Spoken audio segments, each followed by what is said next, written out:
في عام 1914 ميلادي اندلعت حرب كبيرة جدا لامست كل قارات العالم تقريبا، وشاركت فيها الكثير من الدول. اليوم نسميها الحرب بالحرب العالمية الأولى. الدول المتحاربة انقسمت إلى فريقين، وبعد 4 سنوات من القتال والمعارك انتصر هذا الفريق، والدول من هذا الفريق اضطرت أن توقع معاهدات استسلام. من بين الدول المهزومة كان في دولة اسمها ألمانيا. بعد نهاية الحرب العالمية الأولى، الدول المنتصرة بشكل غريب قررت أن ألمانيا هي سبب الحرب، وهي تحتاج لتأديب وإضعاف علشان ما تكررها مرة ثانية وترجع تبتدي حروب. ألمانيا أجبرت على توقيع معاهدة مشهورة اسمها معاهدة فرساي، تنص على العديد من العقوبات: تخسر أراضي، بتدفع تعويضات ضخمة، بيتم تقليص جيشها، والأهم ألمانيا هي الملائمة على الحرب، وبالعربي تستاهل كل يجيها. الآن ألمانيا مقسمة وضعيفة، ما بتصير عندها القدرة على منافسة غيرها من الدول، وهذا المطلوب. المفروض أن هذا يخلي أوروبا مكان آمن أكثر. الألمان بطبيعة الحال أبدا ما عجبتهم المعاهدة، وحسوا بإهانة شديدة من كل العقوبات المفروضة عليهم، خصوصا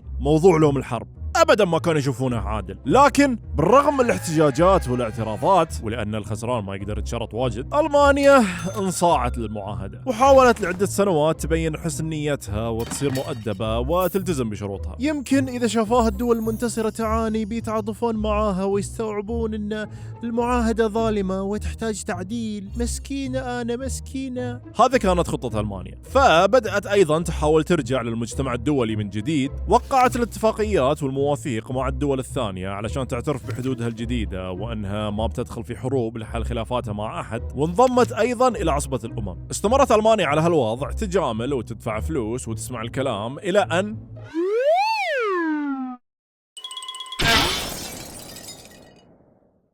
في عام 1929 مر العالم في أزمة اقتصادية كبيرة جدا، معروفة اليوم بالكساد العظيم أو الجريت ديبريشن. الآن فوق المعاهدة المهينة، الاقتصاد الألماني طاح، الكثير من الشعب مو محصلين شغل، وعملة ألمانيا قيمتها صارت نازلة جدا لدرجة أن أصرف لك تحرقها وتسوي لك كوب شاي على نارها من أن تحاول تشتري فيها خبز. كل هالأشياء وخصوصا الوضع الاقتصادي السيء ولدت شعور كره وغضب شديد لدى الكثير من الألمان تجاه حكومتهم، اللي كانوا يشوفونها السبب في الوضع التعبان اللي هم عايشين فيه. في ظل هالظروف الصعبة اللي مر فيها المجتمع الألماني، ظهر في الساحة أدولف هتلر وحزبه النازي. حزب العمال القومي الاشتراكي الألماني أو الحزب النازي اختصاراً، كان حزب سياسي ما يحب الحكومة. هتلر والحزب النازي هاجموا الحكومة وباقي الأحزاب السياسية في البلد بدون توقف، وكانوا يعدون الناس أنهم بيرجعون ألمانيا لعزها. هتلر كان له عدة أهداف سياسية وأيديولوجية، من بينها أن يدمر معاهدة فرساي، أن يخلي ألمانيا مستقلة اقتصاديا ومعتمدة على نفسها، أن يوسع ويكبر ألمانيا لجهة الشرق حتى تصير في مساحة يقدر ينمو فيها الشعب الألماني أو الليبنزرام، أن يصنع إمبراطورية ألمانية عظمى أو رايخ تهيمن على باقي أوروبا، وأخيرا الإمبراطورية الألمانية العظمى يجب أن تكون نقية عرقيا. هذا الهدف الأخير هو اللي كان يميز هتلر وحزبه. هتلر كان يؤمن أن في عرق من البشر أرقى وأسمى من غيره، هو وربعه كانوا يسمونه بالعرق الآري. عاد منهم الآريين؟ بدون ما ندخل في التفاصيل، هتلر وربعه ما كانوا واضحين بهذا الخصوص. بشكل عام تقدر تقول أن الآري بالنسبة لهم هو جزء من الأوروبيين، خصوصا الألمان اللي لونهم فاتح وشعرهم أشقر وعيونهم زرقاء، هذا النوع من الناس، واحيانا يلصقون فيه مجموعات ثانيه اذا كان يخدمهم هذا الشيء. هتلر كان يشوف ان المانيا هي الامل الاخير للعرق الآري، وانه لازم تكون موطن له فقط يحميه من الاختلاط بباقي الاعراق الاقل منه، فلازم المانيا تتنظف من باقي الاعراق الثانيه. مثلا ما كان يبي السلاف، البولنديين على التشيكيين والسلوفاكيين وغيرهم، وايضا اليهود. هتلر كان يشوف ان اليهود يجب التخلص منهم بطريقه ما. أيضاً كان كثيراً ما يتكلم عن ما يسميه بالبولشفية اليهودية، وأن اليهود هم أساس ومصدر الشيوعية، واللي كان يشوف فيها تهديد كبير جداً لألمانيا، وأنهم من كان وراء الثورة الشيوعية في روسيا. فمثل ما تشوف هتلر كان يكره الشيوعية واليهود والكثير من الناس. المهم في عام 1933 بعد شوية اتفاقيات مع الرئيس الألماني خلف أبواب مغلقة، هتلر قدر يوصل للسلطة في ألمانيا، وتم تعيينه كمستشار للدولة، فعلياً وعملياً قائدها. الآن في يده السلطة، يقدر أخيراً يشتغل على أهدافه. أول شيء تدمير الخياس اللي اسمه معاهدة فرساي. في ذيك الفترة أعداء ألمانيا اللي المفروض يجبرونها على الالتزام بشروط المعاهدة كانوا متفرقين ومو بعارفين يتعاونون مع بعض. فرنسا منقسمة سياسيا وضعيفة اقتصاديا. بريطانيا شوي شوي بدأت تقتنع أن المعاهدة كانت فعلا قاسية. وأمريكا نايمة بعيد في آخر الدنيا ومبعدة عن أوروبا. فهتلر بدأ بالتحرك. في عام 1933 جرب يسحب ألمانيا من عصبة الأمم ومن مؤتمر نزع السلاح. الدول الثانية استنكرت هذا الشيء لكنها ما اتخذت ضده أي إجراء جدي. في عام 1934 شاف أن فرنسا تحاول تسوي تحالف مع بولندا ضد ألمانيا، فراح سبقهم ووقع اتفاقية عدم اعتداء معاهم مدتها 10 سنوات بس علشان يخرب على فرنسا. فرنسا استنكرت هذا الشيء لكنها ما اتخذت ضده أي إجراء جدي. في عام 1935 بعد ما صار رئيس الدولة أخيرا أعلن أنه بيبني السلاح الجوي الألماني أو اللوفتوافا. يوم شاف أن الدول بس استنكرت لكن ما اتخذت ضده أي إجراء جدي، تشجع وأعلن بعدها بأسبوع أنه بيبني جيش ألماني جديد، وقدر يقنع بريطانيا يمكن أهم حليف عند فرنسا أن تسمح له يبني جزء من أسطول ألمانيا البحري. وبعدها راح رجع جيش ألمانيا لمناطق جنب فرنسا ما كان مسموح لهم يحطون جنود فيها. معاهدة فرساي تقريبا ماتت الآن. هتلر قدر يرجع يبني ألمانيا عسكريا وسمعته الآن وصلت للسماء في ألمانيا وحول العالم. بعد معاهدة فرساي هتلر بدأ في خطة لإصلاح الاقتصاد الألماني، وأيضا بدأ يخطط ويبحث عن الفرصة المناسبة لتوسيع ألمانيا وضم أراضي جديدة لها. والفرصة كانت قريبة عند جيرانه وعيال عمه بالتحديد، النمسا. الكثير من أهل النمسا أصولهم ألمانية، والصدق كانوا متحمسين بزيادة مع ألمانيا وصعودها. حكومتها خافت من هالشيء وحاولت تكلم بريطانيا يعني في حال لو صار شيء هنا ولا هناك بتساعدها في تأمين سيادتها وهالأمور. هتلر سمع عن هذا الشيء وبكل بساطة أرسل جيشه لها وأخذها بحجة أن هذا اللي يبيه الشعب النمساوي. المجتمع الدولي كل اللي سواه باختصار هو أنه قال هتلر لا، وبس ما سوى شيء زيادة. بعد النمسا جاء دور دولة اسمها تشيكوسلوفاكيا. جزء من سكانها أصولهم ألمانية ويتكلمون ألماني، وبعضهم بدأ بالمطالبة بضم أراضيهم لألمانيا. هتلر قال وبدأ يطالب بجزء منها اسمه السوديت أو السوديتنلاند. الدول الأوروبية في البداية قالت هتلر لا، أوكي مسموح لك تاخذ هالجزء بس ممنوع تاخذ زيادة.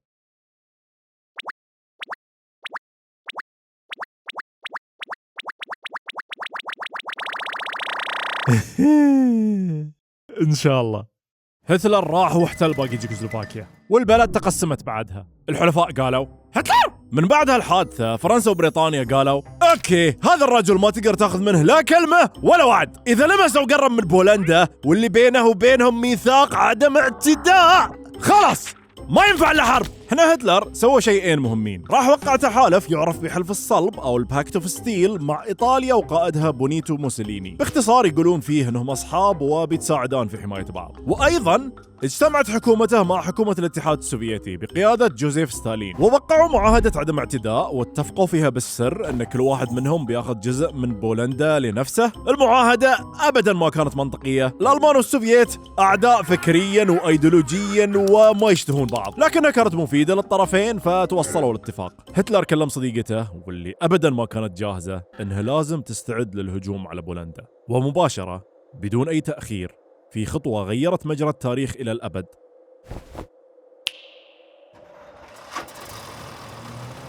هتلر دخل بجيشه لبولندا، ونتيجة لذلك بريطانيا وفرنسا أعلنوا الحرب على ألمانيا، وبذا بدأت الحرب العالمية الثانية.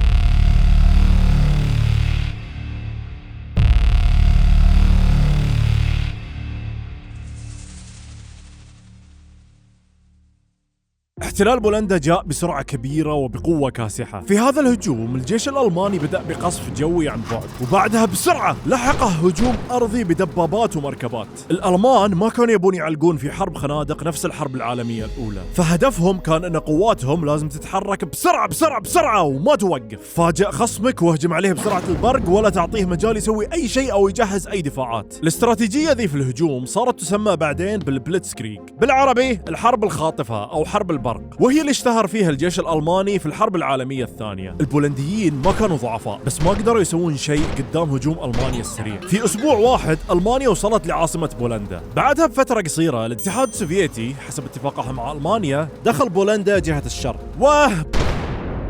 بولندا خلاص راحت فيها، كل دولة أخذت جزء منها، وبريطانيا وفرنسا اللي المفروض يحمونها كانوا بس قاعدين يطلعون فيها ومو بقادرين يسوون شيء. بعدها ستالين قائد الاتحاد السوفيتي واللي ما يثق في أحد بدأ يتوتر، خاف ان فنلندا دولة مجاورة لهم تصير تحت تأثير ألمانيا، وتصير ألمانيا على حدودهم وقريبة من مدنهم الرئيسية مثل لينينغراد. فقال ستالين لفنلندا: ورع أعطونا جزء من أراضيكم ولا ترى والله. الفنلنديين قالوا: ما نبي. فستالين راح بجيشه وأخذ أجزاء من فنلندا، وبعدها راح واحتل دول البلطيق وعض نتفة من رومانيا. في الجهة الثانية ألمانيا شكت أن بريطانيا وفرنسا ناويين يأخذون النرويج علشان ما تقع في يدهم، فهتلر أمر جيشه أن يأخذ الدنمارك والنرويج معاها. البريطانيين والفرنسيين أرسلوا شوي قوات علشان يمنعونه، لكن ألمانيا بسرعة صفقتهم وأخذت الدولتين بسهولة. الآن هتلر أمن نفسه من الشمال ومن الجنوب ومن الشرق، باقي له جهة واحدة علشان يهيمن على أوروبا، الغرب. الآن جاء دور فرنسا وبريطانيا، أعداء وخصوم ألمانيا من الحرب العالمية الأولى. المعارك اللي قبل لعب عيال، الآن تبدأ الحرب الصجية. ألمانيا بدأت تجهز لهجوم كاسح، والفرنسيين والبريطانيين مدركين أن الحرب قادمة لهم بدأوا بالاستعداد للقتال أيضا. فرنسا وإن ما كانت في أحسن حالاتها إلا أنها ما زالت تملك أحد أقوى وأكبر جيوش العالم. حط معاهم القوات البريطانية ويصير عندك قوة لا يستهان فيها. الجيش الألماني فوق 3 مليون جندي. فرنسا مع القوات الداعمة من بريطانيا فوق 3 مليون أيضا. على الورق الجيشين متكافئين في الجنود والمعدات. فرنسا كانت محصنة حدودها مع ألمانيا بشكل ممتاز، عندهم خط حصون يسمونه بخط الماجنو. الألمان مو بغبياء، أكيد ما بيحاولون يخترقونه. فهم والبريطانيين توقعوا أن الألمان بياخذون بلجيكا، دولة صغيرة بين ألمانيا وفرنسا، ويعبرون بجنودهم من خلالها، نفس اللي سواه معاهم في الحرب العالمية الأولى. فراحوا حشدوا قواتهم عند بلجيكا استعدادا لألمانيا. في شيء واحد لازم ذكره الحين. في غابة كبيرة موجودة هنا على الحدود الفرنسية اسمها غابة الأردين. فرنسا ما حصنتها لأن الجيش الألماني يعتمدون على الدبابات. الدبابات ما تقدر تمر من غابات كثيفة الأشجار، صح؟ ما يحتاج نحصنها. تلميح لأحداث مستقبلية. البريطانيين والفرنسيين جمعوا قواتهم ودفاعاتهم في بلجيكا بشكل رئيسي، واستعدوا للقاء الألمان هناك. وفعلا توقعهم كان صادق، الألمان دخلوا بلجيكا، لكن سووا شيء غريب بعدها. الألمان دخلوا هولندا أيضا. غريبة، ليش الألمان مقسمين قواتهم؟ هذا لوحده لخبطهم شوي ووترهم. لكن بعدها جاءت المفاجأة الكبيرة.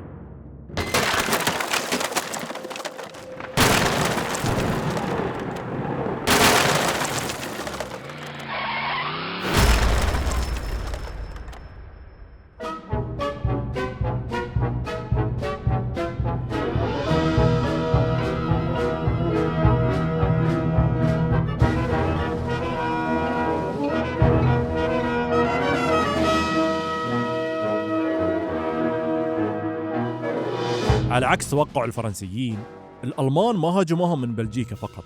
الجيش الألماني قسم نفسه وهجم من بلجيكا وهولندا، والقسم الأكبر والأقوى قدر يعبر الغابة ذي اللي المفروض الدبابات ما تقدر تعبرها، وهاجم الفرنسيين من الخلف وحاصرهم. القوات الفرنسية والبريطانية تورطت، الألمان قطعوهم عن أي إمدادات وصاروا يضربونهم من كل الجهات. صفوفهم تشتتت والكل قام يهرب ويتراجع لجهة الشمال. القوات البريطانية تراجعت إلى أن حصرت في منطقة اسمها دنكرك. لسبب ما الجيش الألماني وقف مطاردتهم أرضا واكتفى بقصفهم بالسلاح الجوي. البريطانيين شافوها فرصة للهروب، وبسرعة بسرعة بسرعة بسرعة ركبوا كل الجنود اللي يقدرون يشيلونهم في سفن ورجعوهم لبريطانيا، وتركوا الفرنسيين لوحدهم. الألمان استمروا في التقدم نحو باريس وهزيمة الفرنسيين، وفي فترة قصيرة الجيش الألماني وصل لباريس وفرنسا أعلنت استسلامها.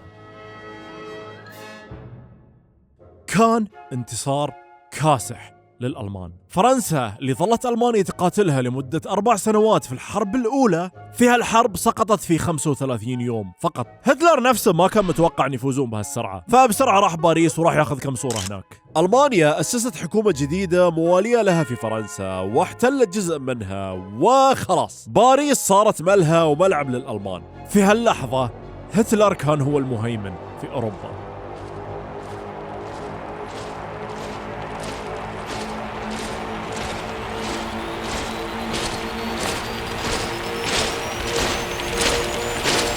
اي صح. ايطاليا بقياده موسوليني اعلنت الحرب على فرنسا وحاولت تدخل بجنودها بعد دنكرك من الجنوب، لكنها تصفقت وما قدرت تسوي شيء. وعلى فكره تحالف المانيا وايطاليا صار يسمونه بقوى المحور، وخصومهم سموهم بالحلفاء. فهذا اسماء الفرق اللي شاركت في الحرب العالميه الثانيه. عموما نرجع نكمل. بريطانيا الآن وحيدة وبدون أي حلفاء، وتدري أن هجوم ألمانيا قادم لها لا محالة. جيشهم حتى الآن ما تعافى من معركتها ضد الألمان، والكثير من معداتهم تركوها في فرنسا يوم هربوا. فوضعهم ما كان زين، لكن كان عندهم ورقة قد تساعدهم على الانتصار. بريطانيا جزيرة في نص البحر، ما تقدر تدخل عليها بدبابات مثل ما صار لفرنسا. عندهم حصن طبيعي يحميهم اسمه القناة الإنجليزية. ألمانيا ما عندها ناقلات بحرية جيدة علشان تنقل معداتها وجنودها لهناك، فبريطانيا عندها فرصة. الألمان كانوا يفكرون إذا ما تقدر تهاجمهم لا من الأرض ولا من البحر، فما في إلا أن تهاجمهم من السماء، وهذا اللي صار. الطرفين دخلوا في معركة جوية للهيمنة على الأجواء البريطانية. السلاح الجوي الألماني اللوفتوافا ضد قوات الجو الملكية البريطانية الRAF بدأوا بمناوشات جوية خفيفة، خلالها هتلر حاول يحل الموضوع معاهم بشكل سلمي وهو يقصفهم طبعا. ثم دخلوا في معركة جوية كبيرة جدا، وبريطانيا أثبتت أنها مو بسهلة وقدرت ترد هجوم الألمان. الألمان فاخوا وقرروا يقصفون عاصمة بريطانيا لندن، والبريطانيين أيضا قصفوا برلين عاصمة ألمانيا. هتلر استوعب انه ما بيقدر يسيطر على اجواء بريطانيا ويدمر سلاحهم الجوي، وقرر ان يعدل عن احتلالها، بس طبعا ما بيوقف قصفهم. وبريطانيا فازت، قدرت ترد هجوم ألمانيا ففازت. هتلر أول مرة يفشل في عملية عسكرية. هزيمة الألمان مو بمستحيلة. بعد فشل الألمان في احتلال وأخذ بريطانيا، هتلر لف راسه باتجاه الشرق، باتجاه روسيا.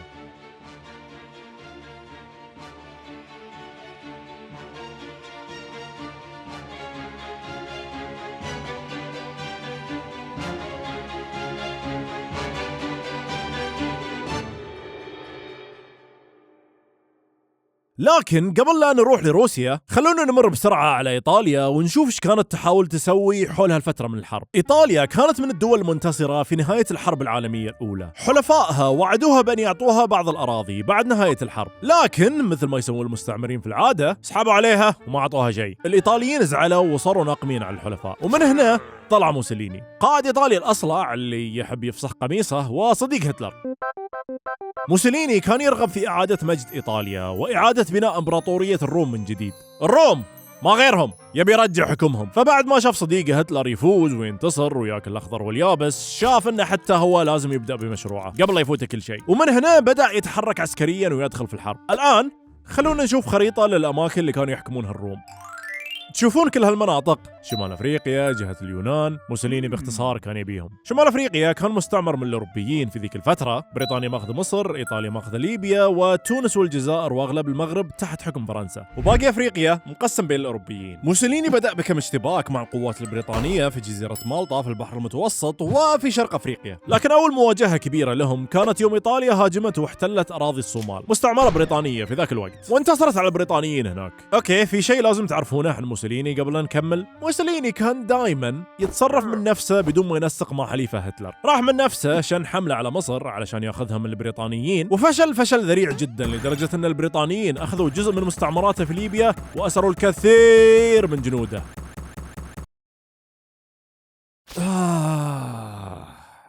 بشكل عام البحر المتوسط وما حوله ما كانوا مهمين لهتلر لذيك الدرجة، لكن حليفه كان قاعد يتصفق هناك، فاضطر أن يرسل أحد أفضل قادته إلى شمال أفريقيا مع الكثير من الدبابات علشان يساند إيطاليا هناك. موسوليني بعدها طبعا قرر أنه يبي ياخذ اليونان، فأرسل قواته هناك بدون ما يستشير صديقه هتلر، وأيضا تصفق هناك. شاور هتلر انفجر غضب، وبعد التحالف مع هنغاريا ورومانيا وسلوفاكيا علشان يأمن حدوده الجنوبية، قرر أن يترك موسوليني والإيطاليين يتصفقون شوي في اليونان.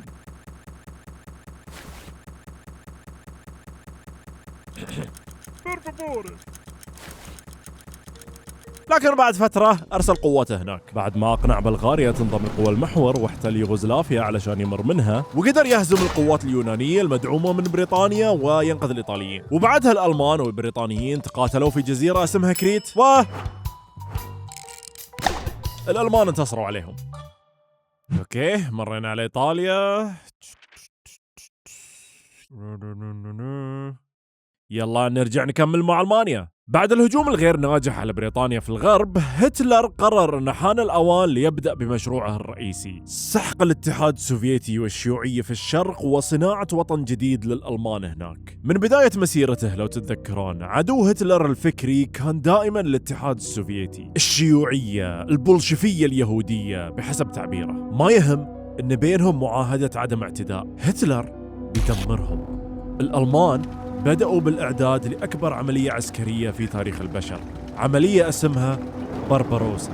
بالرغم من أن روسيا أكبر من ألمانيا من ناحية المساحة والجيش، إلا أن هتلر توقع انتصار سريع وسهل. كان يشوف أن الاتحاد السوفيتي وجيشه ضعفاء ومتخلفين ومعداتهم رديئة، بس كم ضربة وهالكيان الفاسد بينهار.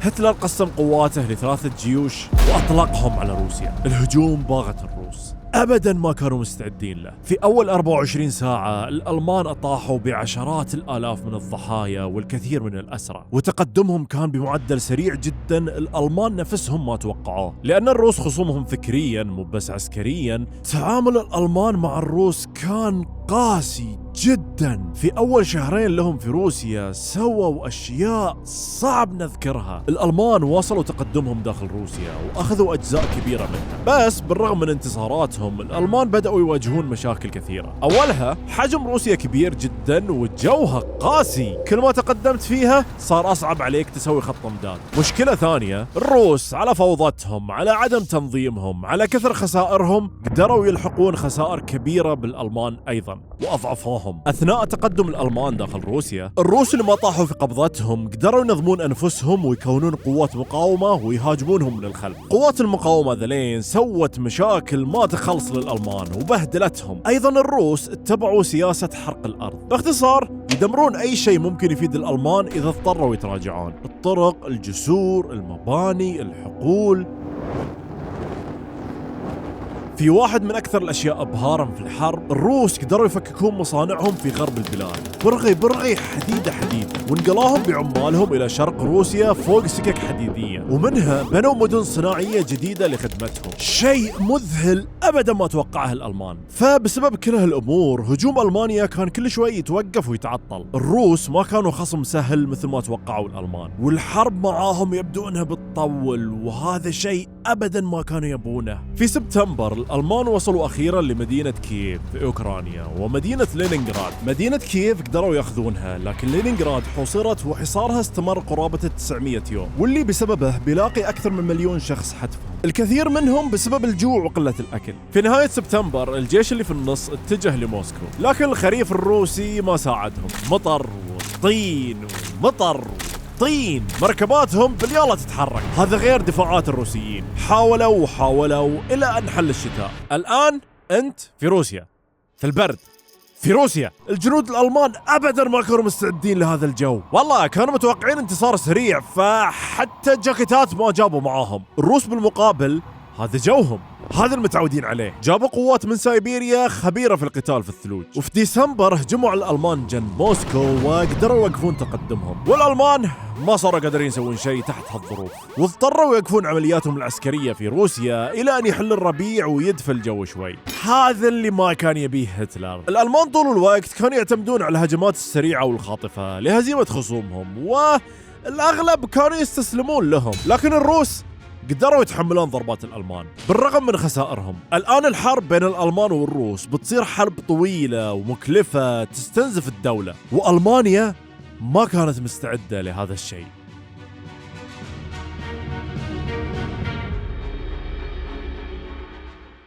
لو تلاحظون في عملاق نائم من بداية الحرب للحين ما جبنا له طاري: اليابان.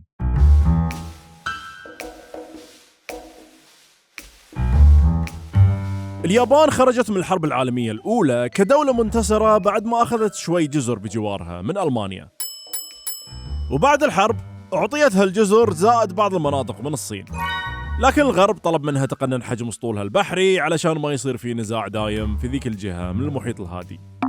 الكثير في اليابان زعلوا من اللي كانوا يشوفونه غرور غربي، وبدأوا يقتنعون أن الطريقة الوحيدة للحفاظ على أمنهم هي تقوية أنفسهم. بشكل عام اليابان كانت تعاني من الكثير من المشاكل في ذيك الفترة، كان عندهم انفجار سكاني، جزيرتهم ما فيها الكثير من الموارد الطبيعية، والكثير ما كانوا راضين عن أداء الحكومة ويشوفون فيها فساد. فعدد كثير من الأشخاص في القوات المسلحة صار عندهم إيمان أنه ما بيعدل وضع اليابان إلا التوسع والحصول على أراضي جديدة، أراضي فيها وفرة أكل ونفط ومعادن وكل هالأشياء اللي تحتاجها علشان تسوي جيش قوي. وين يحصلون أرض مثل دي؟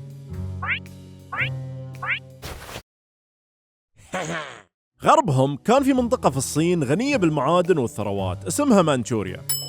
فبعد حادثة صغيرة أبدا ما كانت مدبرة، اليابان راحت بجيشها هناك وأخذتها وأسست دولة جديدة هناك اسمها مانشيكو. عصبة الأمم قالت يابان لا، لكن اليابان طنشتهم وانسحبت منهم وكذا، راحت بجيشها واخذت جزء كبير من الصين وكذا، وسوت اشياء مش كويسه في عاصمتهم نانكينغ وكذا. وبشكل عام استمرت بالتحرش في الصين لفتره مو بقصيره بهدف التوسع وتامين الموارد، بالرغم من استنكار دول مثل امريكا. اليابان حاولت تكمل توسع في جهه الشمال، لكن روسيا قالت لها اوكي اليابان ما بتقدر تتوسع في الشمال لان في عملاق سوفيتي يعض الطريق. في الجنوب أمريكا الصج كانت مهيمنة على ذيك المنطقة من المحيط الهادي، أي توسع جهة الجنوب بيخلي اليابان تتصادم مع أمريكا وربعها، فقررت أن تهدي اللعب شوي وتركز على تقوية وتطوير نفسها ونفوذها بطرق سلمية لفترة. بعدها طلع رجال عنده شنب في ألمانيا وكذا، واليابان شافته يصفق الغرب وكذا، فاليابان تأثرت باللي شافته وقالت احنا بعد نقدر عليهم وكذا. اليابان بدلت حكومتها بحكومة جديدة أعنف، والحكومة الجديدة بدأت بأخذ المزيد من الصين، وأيضا اتفقت مع ألمانيا وإيطاليا أن لو أي واحدة منهم تدخل في حرب مع أمريكا الدول الثانية بتدعمها. الآن اكتمل تحالف قوى المحور المشهور مال الحرب العالمية الثانية. أمريكا يوم شافت اليابان تسوي كل هالأشياء قررت تعاقبها اقتصاديا، وراحت قطعت عنها النفط وأشياء ثانية، وبعد فترة جمدت حساباتها البنكية لديها أيضا. اليابان الآن انشلت بدون موارد، عصبت، زعلت، صرخت، لكن ما كان يبدو أنها تقدر تسوي شيء علشان تغير موقف الغرب. يبونها تطلع من الصين علشان تكمل مشروعها التوسعي، يمكن ما لها إلا أن تستخدم العنف ضدهم، وهذا اللي صار. في شهر نوفمبر من عام 1941 اليابان أبحرت بالسر بناقلة طيارات عملاقة باتجاه قاعدة عسكرية أمريكية في هاواي اسمها بيرل هاربر،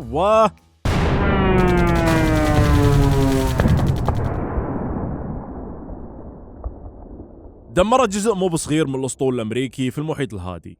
الآن صار عندها شوي وقت تسوي اللي تبي وتتوسع براحتها، على ما أمريكا ترجع تبني وجودها في المحيط الهادي. الأمريكان بطبيعة الحال فار دمهم الهجوم وأعلنوا الحرب على اليابان مباشرة. بذا أمريكا واليابان صاروا اثنينهم لاعبين في الحرب العالمية الثانية. هتلر أيضا أعلن الحرب على أمريكا لأنه موقع اتفاق مع اليابان لو تتذكرون. الآن الحرب تحولت من حرب بين دول أوروبية إلى حرب عالمية. اليابان الآن تبي تاخذ اللي تقدر عليه من المنطقة دام عندها وقت، فانطلقت في المحيط الهادي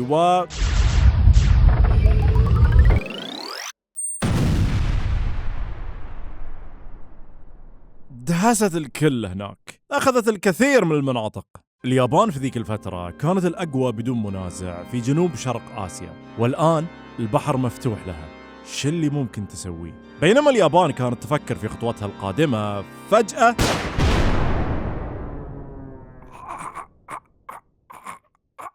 أمريكا فاجأت اليابان بقصف عاصمتها طوكيو.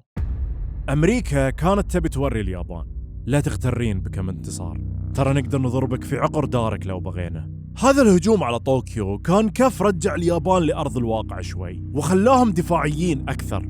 قبل لا يكملون توسع في المحيط لازم يطلعون أمريكا منه. هنا دخلوا مع أمريكا في أول معركة حقيقية لهم في منطقة اسمها بحر المرجان. الأسطول الياباني كان يبي يوسع نطاق سيطرته ويقطع شبكة الدعم بين أستراليا وأمريكا، وهذا أدى لتصادمه مع الأسطول الأمريكي. هذا الصدام نتج عنه معركة كانت الأولى من نوعها في التاريخ، معركة في نص البحر لكن القتال فيها بالطيارات وحاملاتها. الطرفين ادعوا انهم انتصروا، بس استراتيجيا امريكا فازت لانها وقفت اليابان من اخذ المزيد من المناطق. اليابان قالت اليابان ما كانت بتقدر تاخذ راحتها دام أمريكا تعسعس حولها، لازم يطلعونها من المحيط الهادي بأي طريقة. فمرة ثانية أعدت أسطول بحري ضخم جدا، وفي خطة معقدة ما عندنا وقت ندخل في تفاصيلها، اتجهت إلى جزيرة اسمها ميدوي فيها محطة أمريكية، وهناك التقى الأسطولين الأقوى في العالم في معركة ثانية. المعركة كانت وتيرتها سريعة وفوضى وطيارات مثل النحل في السماء وسفن وناقلات تسوي مناورات كان من فيلم أو من خيال من قصة خيالية. لا والله صدق، شوف شلون الناقلات اليابانية كانت تسوي مناورات وتتفادى القنابل. المعركة انتهت بانتصار ساحق للأمريكان. الأمريكان نجحوا في إغراق 4 ناقلات بحرية يابانية. معركة ميدوي كانت هزيمة كارثية لليابان. الآن ما عادت مهيمنة في المحيط، وانجبرت تحول استراتيجيتها من دولة مهاجمة إلى دولة مدافعة. قريب أستراليا في جزر اسمها جزر سليمان، اليابانيين والأمريكان دخلوا في معركة طويلة جدا اسمها معركة غوادالكانال، والأمريكان هزموا فيها اليابانيين. طلعت الروح طبعا. خلال هالفترة أمريكا بدأت بالعمل على مشروع سري اسمه مشروع مانهاتن لتطوير سلاح جديد يعتمد على القوة الموجودة في الذرة. بعيد عن المحيط الهادي في شمال أفريقيا، قوات هتلر اللي أرسلها لهناك علشان ينقذ إيطاليا قدرت تطلع بريطانيا من ليبيا إلا من مدينة واحدة اسمها طبرق، والجيشين ظلوا عالقين على حدود مصر يتقاتلون على نفس المناطق. مرة الحلفاء يفوزون ومرة قوات المحور، لكن هتلر كان يعاند كثير ويرفض أن يرسل دعم لقواته هناك لأن المنطقة ما تهمه. موسوليني اللي ورطه وجابه هناك. في الشرق جهة العراق صار في انقلاب على الحكومة داعم للألمان ضد البريطانيين، وهذا خلى بريطانيا تتشتت شوي وتروح تتدخل هناك. في سوريا البريطانيين والقوات الفرنسية الحرة قاتلوا الجيش الفرنسي التابع لحكومة فيتشي الموالية لألمانيا. بريطانيا قدرت تلقى طريقة تزود قواتها في مصر بالمؤن والذخيرة، وهناك انتصرت على الألمان في معركة اسمها العلمين، وأجبرتهم على أن يرجعون لداخل ليبيا. هنا قوات التحالف بدأت تناقش بعضها عن خطواتها القادمة. روسيا الآن صديقة للحلفاء كانت تقول: شباب هتلر ذبحنا، بالله أحد منكم يروح يقاتله في جبهة ثانية في أوروبا علشان شوي يخف الضغط علينا، وأفريقيا ما تنحسب. الأمريكان كانوا متفقين معاهم، فقالوا لبريطانيا: ليش ما نهجم عليهم من القناة الإنجليزية من جنبكم؟ بريطانيا قالت: لا. ليش؟ قالت أمريكا. بريطانيا ردت: بس كيفي، زائد احنا مو بجاهزين الحين، زائد البحر هناك مليان غواصات ألمانية، زائد قواتكم بتجيب العيد أمام الألمان، زائد كيفي ما أبي. بعد نقاش وأخذ ورد اتفقوا الحلفاء على أن يأجلون الهجوم على ألمانيا عبر القناة الإنجليزية، وأن يهجمون عليهم من الشمال الأفريقي الفرنسي أو من دول المغرب العربي اليوم، وبدأوا بهجوم ضخم مشترك هناك. الأمريكان أخيرا حصلت لهم فرصة يجربون نفسهم قدام هتلر،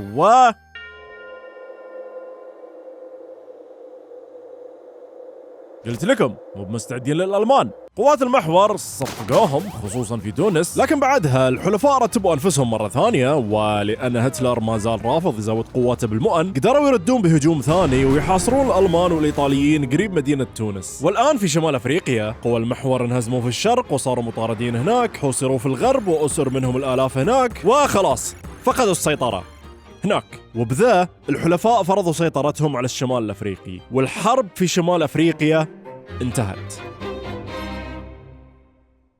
اوكي خلصنا من أفريقيا، نقدر نغزو ألمانيا عبر القناة الإنجليزية الحين؟ لا مو بالحين، خلنا نخلص على إيطاليا أول. شوفي قواتنا قريبة منها والآن هي ضعيفة، نقدر نتخلص منها بسهولة. لا بس اوكي معكم حق.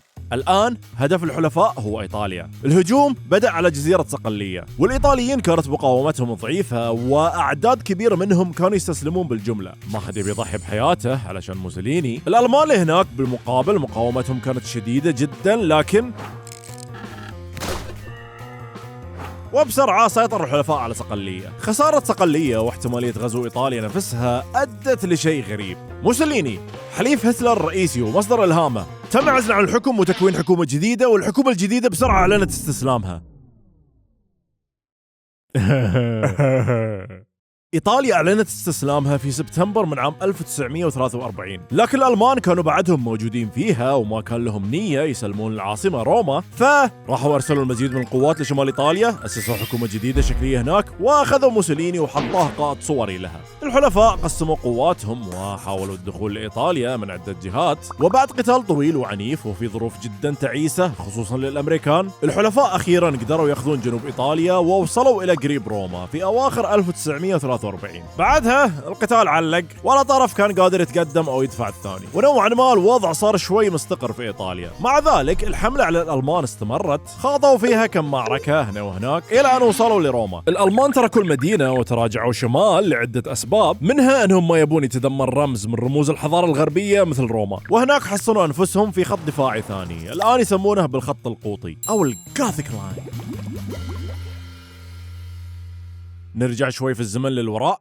في الجبهة الشرقية جهة روسيا لو تتذكرون، الألمان كانوا يحاولون ياخذون مدينتين، موسكو ولينينغراد، لكن بدون فايدة. الروس كانوا تعبانين من القتال، الألمان كانوا تعبانين من القتال، عملية بربروسا فشلت باختصار. هتلر قال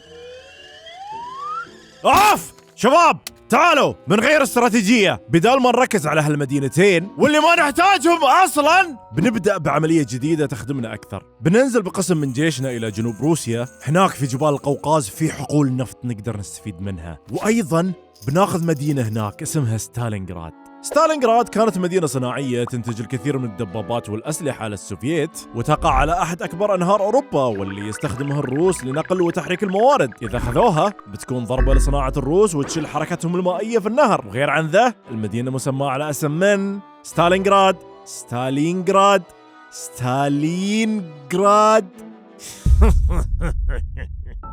ما امزح، احد الاسباب اللي خلت الالمان يقررون احتلال هالمدينه هو انها مسماه على اسم ستالين. في اعتقادهم احتلال المدينه بيكون اهانه وضربه معنويه كبيره للروس. هتلر قسم جيشه وامره بالتقدم للجنوب، وبالرغم من محاوله الروس لايقافهم، الجيش الالماني وصل للمدينه، وهنا بدات واحده من اعنف المعارك في تاريخ الانسانيه،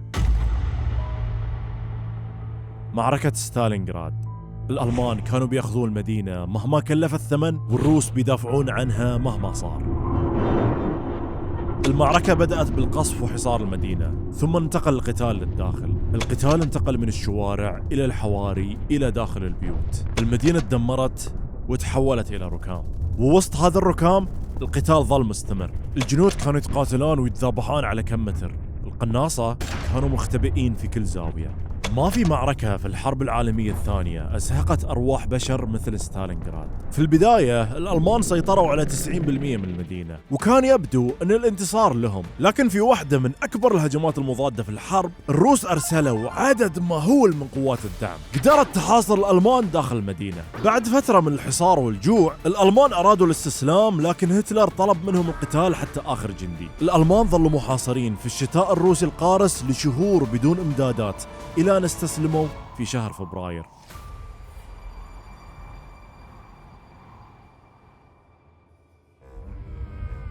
ذا كان انتصار للروس وهزيمة كبيرة للألمان. من بعدها موازين الحرب بدأت تنقلب في روسيا، الألمان صارت تلحقهم الهزيمة ورا الثانية، إلى أن نجح الروس في طردهم من أغلب أراضيهم. حول الوقت اللي كانت تصير فيه معركة ستالينغراد، الحلفاء اجتمعوا في طهران، وروسيا قالت لبريطانيا وأمريكا سمعوا، بدون لف ودوران لازم تفتحون جبهة ثانية مع ألمانيا ولا ترى. ستالين وصل حده، روزفلت رئيس أمريكا وصل حده، اثنينهم يبون يصير فيه هجوم على ألمانيا عبر القناة الإنجليزية. بريطانيا أخيرا قالت أوكي زين يس، وبدأت التجهيزات للعملية اللي يفترض أن تنهي ألمانيا، عملية أوفرلورد.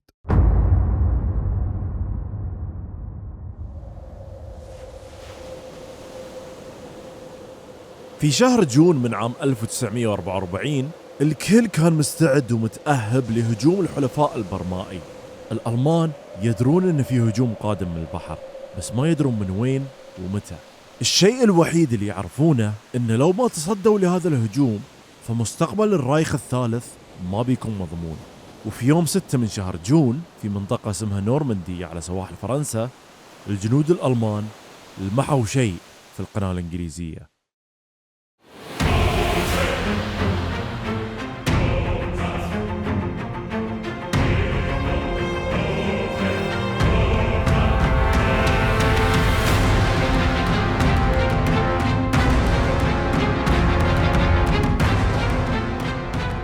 حجم الهجوم كان شيء ما يصدق.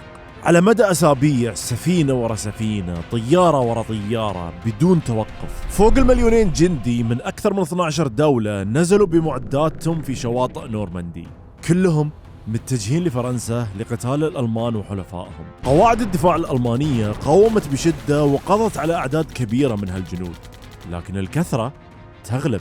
في النهاية الحلفاء قدروا يأمنون ويسيطرون على الشواطئ ومناطق نزول جنودهم. الحلفاء رجعوا لداخل أوروبا أخيراً، وألمانيا وجدت نفسها في ورطة. الآن صارت تقاتل في 3 جبهات، في الغرب والشرق والجنوب في إيطاليا. الحلفاء بدأوا يتقدمون من جهة الغرب والروس من جهة الشرق. بالرغم من مقاومة الألمان واللي كانت تتفكك من كل زاوية، الروس حققوا انتصارات كبيرة في الشرق، وبريطانيا وأمريكا استطاعوا تحرير معظم شمال غرب فرنسا ووصلوا إلى باريس واسترجعوها. وما وقفوا، ظلوا يتقدمون إلى بلجيكا ولوكسمبورغ. استمر الحلفاء بالتقدم في جهة الغرب، لكن واجهوا الكثير من المشاكل في التموين، المشكلة اللي كل الجيوش في الحرب العالمية الثانية كانت تعاني منها على ما يبدو. وحاولوا ينفذون عملية كبيرة ينهون فيها الحرب، لكن الألمان قدروا يحبطونها.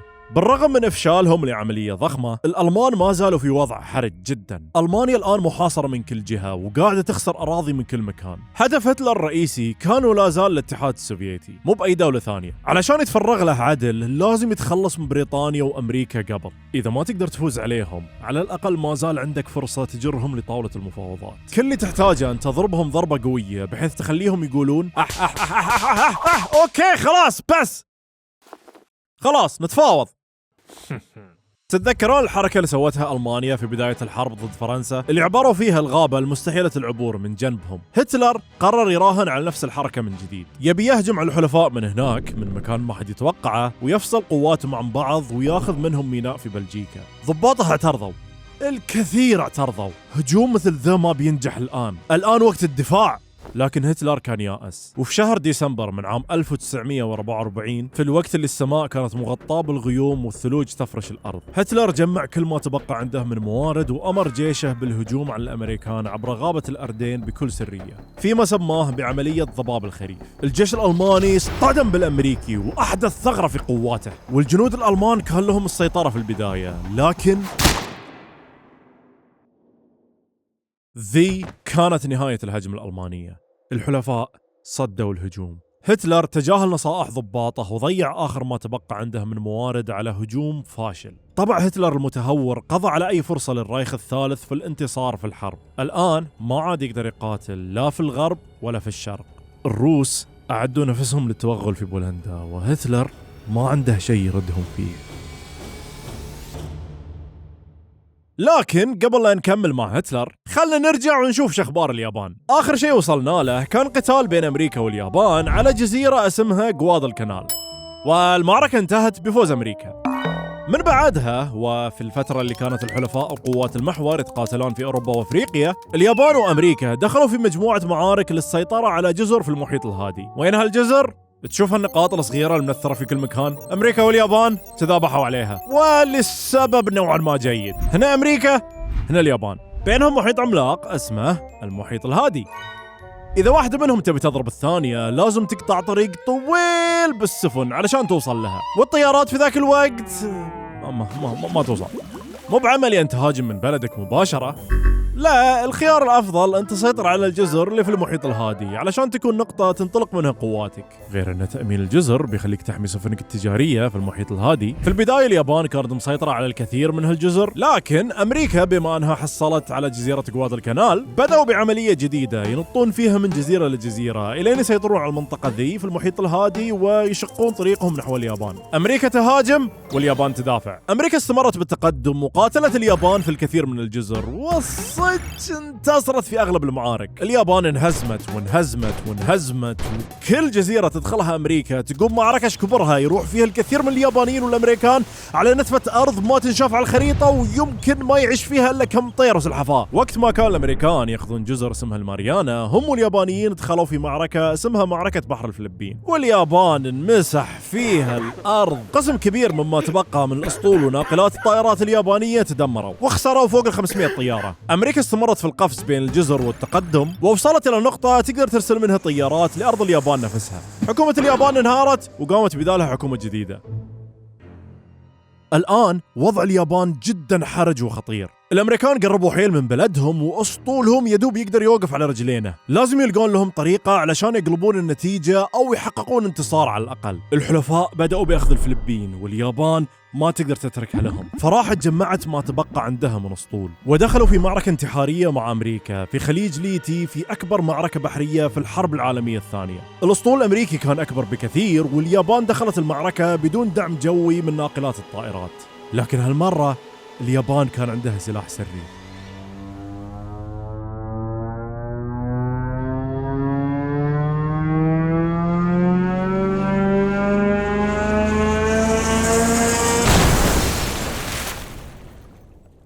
اليابانيين في هالمعركة من شدة يأسهم بدأوا باستخدام أحد أشهر وأغرب طرق القتال في الحرب، هجمات الكاميكازي الانتحارية. اليابانيين حاولوا تدمير المراكب الأمريكية عن طريق الانقضاض عليها بطياراتهم المحملة بالمتفجرات. هذا الهجوم كان له أثر نفسي كبير على الأمريكان، أقنعهم أن الياباني مجنون ومستعد يسوي أي شيء. لكن بالرغم من الهجمات العجيبة، اليابانيين مثل ما هو متوقع انهزموا. الأسطول الياباني خلاص انكسر ظهره. من بعد هالمعركة ما عاد له أهمية لبقية الحرب. أمريكا بعدها بدعم من أستراليا والمكسيك أكملت حملتها على الفلبين لطرد اليابان من هناك، ووصلت شق طريقها والآن صارت قريبة جدا من اليابان. هنا أمريكا بغت تاخذ جزيرتين زيادة علشان يصير عندها المزيد من النقاط اللي تقدر تطلع منهم طيارات لليابان، جزيرة إيواجيما وجزيرة أوكيناوا. واليابانيين استذبحوا هنا. القتال على هالجزيرتين كان من أعنف ما يكون. مئات الآلاف من الجنود أكثرهم من جهة اليابان لاقوا حتفهم على هالجزيرتين. اليابان مهزومة وما عندها شيء ترد فيه الأمريكان إلا أبنائها، وكانت مستعدة تضحي بكل ياباني على وجه الأرض بس ما تخلي رجل الأمريكي تطأ أرضها. من بعد هالمعركة أمريكا بدأت تستوعب أن لو حاولت تدخل بجيشها لأرض اليابان الرئيسية بتصير كارثة هناك. توقعاتهم بيخسرون 1,000,000 جندي لو سواها. والله العالم كم ياباني بيموت في الطريق. أمريكا تدري أنها بتفوز، لكنها ما تبي تخسر هالكثر علشان هالانتصار. هل في طريقة تقدر تجبر اليابان على الاستسلام بأقل خسائر ممكنة؟ أمريكا هنا بدأت باستراتيجية جديدة. بدأت بإطلاق الطائرات من الصين والجزر اللي أخذتها، وبدأت بقصف اليابان وتدميرها.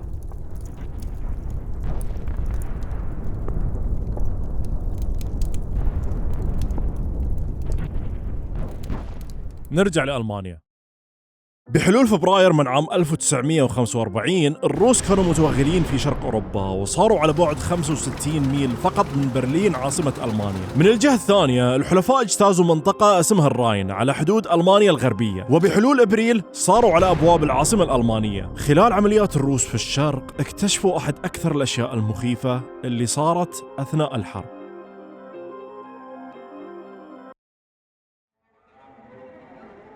الألمان وحلفائهم طول هالفترة كانوا ينشؤون مخيمات في أراضيهم وفي الكثير من المناطق اللي تحت سيطرتهم، وفيها تم جمع المساجين والكثير من الأفراد اللي ينتمون لفئات ما يحبها الحزب النازي واللي الآن صار له سلطة عليهم: الروس، البولنديين، الصرب، الغجر، أصحاب الإعاقات، من يعتبرونه عدو لهم، وبطبيعة الحال اليهود. وهناك الحزب النازي أجبر الكثير منهم على العمل لخدمته، وفوقها الحزب حاول إيجاد حل نهائي للتعامل مع هالفئات. في المخيمات تم إبادة الكثير منهم بشكل منظم. يقدر أن 17 مليون شخص لاقوا حتفهم هناك، إما إعداما أو بسبب الإجهاد والظروف السيئة اللي كانوا عايشين فيها. الآن قوات الحلفاء عند عاصمة ألمانيا برلين. الثلاثة الكبار بريطانيا وأمريكا وروسيا اجتمعوا قبلها بكم شهر واتفقوا أن يتركون برلين للاتحاد السوفيتي. هم من بيتولى أمرها بعد ما قضى هتلر سنين يحاول يدمرهم. بعد ما أهلك الملايين من أبنائهم، الآن هم من سيطلق الرصاصة الأخيرة اللي بتنهي دولته.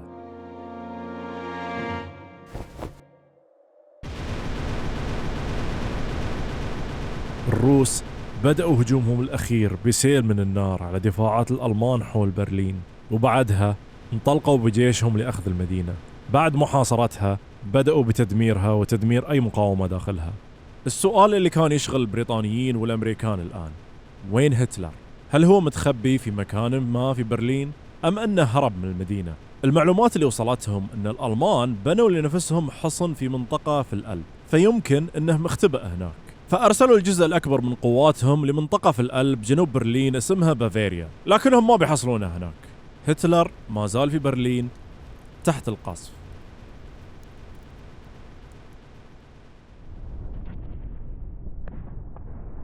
هتلر كان مختبئ في قابو في المدينة، مدرك أنه وحزبه خلاص خسروا الحرب. قبلها بفترة قصيرة صديقه موسوليني انمسك أثناء محاولته للهروب من شمال إيطاليا من بعد الكثير من هجمات الحلفاء والثورات اللي قامت ضده، وهناك أعدم وتم التمثيل بجثته في مدينة ميلان الإيطالية أمام الملأ. علشان ما يلاقي نفس المصير، هتلر قرر أنه ما بيهرب ولا بيسلم نفسه للحلفاء. في يوم 30 أبريل من عام 1945 ميلادي، هتلر أنهى حياته بنفسه.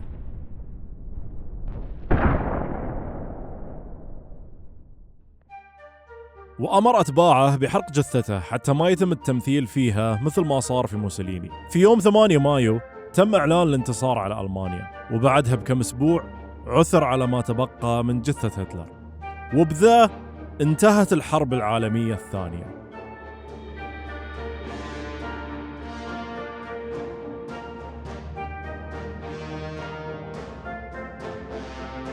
في أوروبا على الأقل.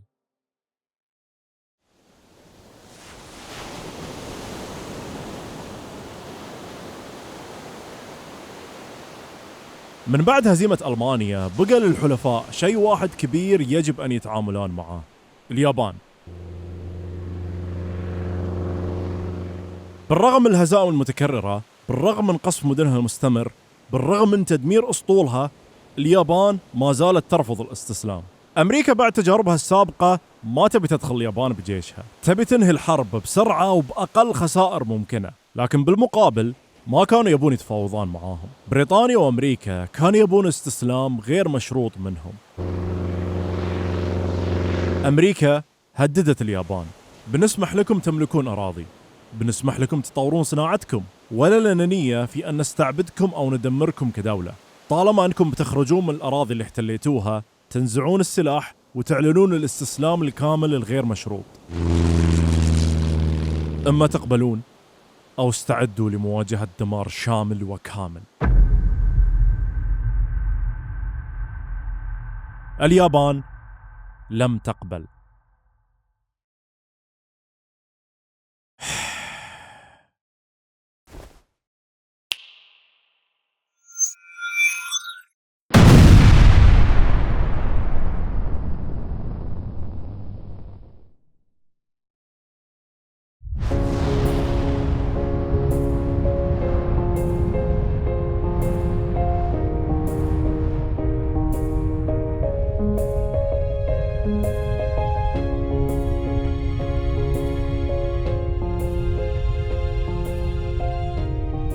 في صباح يوم 6 أغسطس من عام 1945 تم إسقاط القنبلة الذرية على مدينة هيروشيما اليابانية. القنبلة لوحدها دمرت 60% من المدينة وأنهت حياة ما بين 80 إلى 100 ألف شخص. ما قلنا لكم نقدر ندمركم؟ تبون نمحي اليابان من الوجود؟ هذا اللي تبونه؟ عندنا ترسانة كاملة من هالسلاح.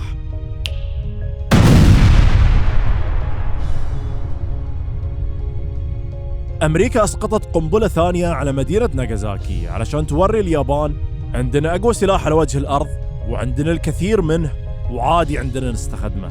وكضربة أخيرة لليابان، الاتحاد السوفيتي أيضاً أعلن الحرب عليها. اليابان في البداية رفضت الاستسلام بعد ناغازاكي، لكن الكثرة تغلب. اليابان خلاص محاصرة من كل جهة. أخيراً في يوم 15 أغسطس أعلنت استسلامها، وبذا انتهت الحرب أخيراً. الحرب العالمية الثانية كانت أكبر صراع بشري في التاريخ. 55 مليون شخص لاقوا حتفهم فيه، وكنتيجة ما ترك مكان في العالم إلا وتأثر منها وإنما ذاق طعم القتال. الحرب غيرت موازين القوى في العالم. من بعدها تأسست الأمم المتحدة بهدف إيقاف أي حروب عالمية في المستقبل. صعدت أمريكا والاتحاد السوفيتي كقوى عظمى وهذا نتج عنه الحرب الباردة. أوروبا لفترة معينة على الأقل تم تقسيمها، وبعد الحرب حركات مقاومة الاستعمار انتشرت وصعد النموذج الحديث للدول حول العالم. كانت حرب شاملة، كانت حرب مكلفة، كانت بكل ما تعنيه الكلمة حرب عالمية، وذي كانت قصتها باختصار.